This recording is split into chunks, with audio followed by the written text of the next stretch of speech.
Thank you very much, Chairman Warren. I appreciate it. This is a fascinating and important hearing, and I'm delighted to have these terrific witnesses here. Facebook and Google have been profiting off some of the worst propagators, I guess you'd call it, of climate denial. The Center for Countering Digital Hate finds 10 fringe sites that fuel 69% of climate disinformation on Facebook. So with a little bit of focus, they could address this problem if it's only 10 major propagators. Google itself makes millions from Google ads that it runs alongside climate denial content as if it were legitimate. Mr.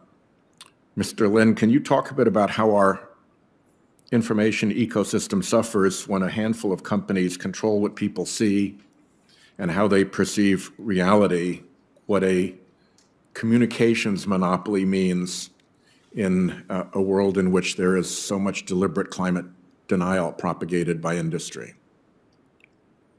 Thank you, Senator. Thank you, Senator. No, yes, this is a fundamentally important issue. I mean, what we see today, one way to answer the question is to understand that Google and Facebook today these are the communications corporations of the 21st century. These are the AT&Ts and the Western Unions of the 21st century.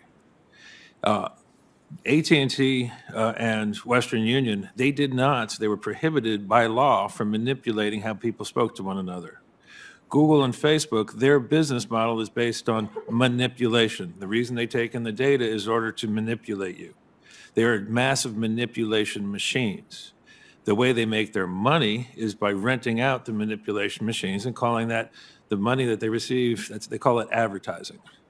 So what we have is in the midst of our society, rather than sort of networks that connect people and empower people to speak with one another and interact with one another, we have machines that are designed to set people into conflict with one another, to feed them false information, to determine how people vote, and so what we have, yeah. So they're ready, willing, and able tools for false information propagators. When they were established, I think the idea was that these systems would be used by Procter & Gamble to sell soap and Tide. What they now do, however, is they rent themselves out to Vladimir Putin, to climate deniers, to the Chinese Communist Party, whoever comes along. Let me switch to the data that you're talking about that they have gathered and ask the witnesses who spoke about data privacy and data brokers. What does somebody listening to this hearing need to know about what companies know about them, what data brokers can extract from what companies know about them to sell, and to what extent that information can be individualized back to them, potentially by foreign bad actors, foreign governments?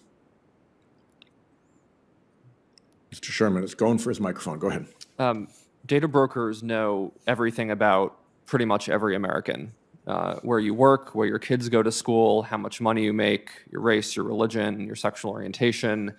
And their entire business model is that they can target this to individuals. They sell this data, they offer advertising, like Mr. Lin mentioned, for the purposes of targeting specific individuals. And so these profiles are out there on the open market for sale. And if you were running a psychological warfare operation involving American public officials or American CEOs or various kinds of decision makers in American society, how valuable a tool would that be if you were a foreign government to be able to look into people's lives and understand not only what you directly know, but what conclusions you can realistically draw about what their shopping habits are and so forth? Incredibly valuable for that threat actor. You can buy databases right now of what people search online, how they vote, what they think, and so it's all out there on the open market. My time is up. Thank you, Chair Warren. If I could, I'd just add one Question for the record, so as not to take up too much time. But one of the things we hear in the Finance Committee a lot, our chairman has joined us, Chairman Wyden, and he's very active on this subject, is that if we make big American companies pay a fair share in taxes, that will make them uncompetitive against foreign big companies. And that's the argument our Republican friends always make.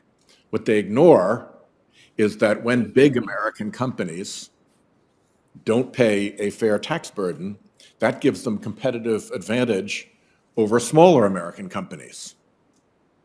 And obviously that plays out in this tech world because you have Apple and Google who've come up with, what do they call them? The double Irish and the Dutch sandwich and all these peculiar tax tricks that they use to avoid paying their fair share.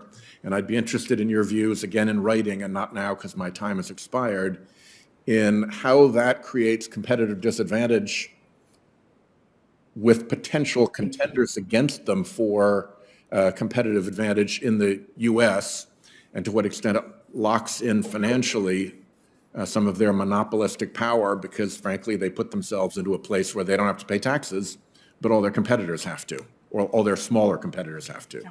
Thanks very much. Appreciate the attention to that question in writing.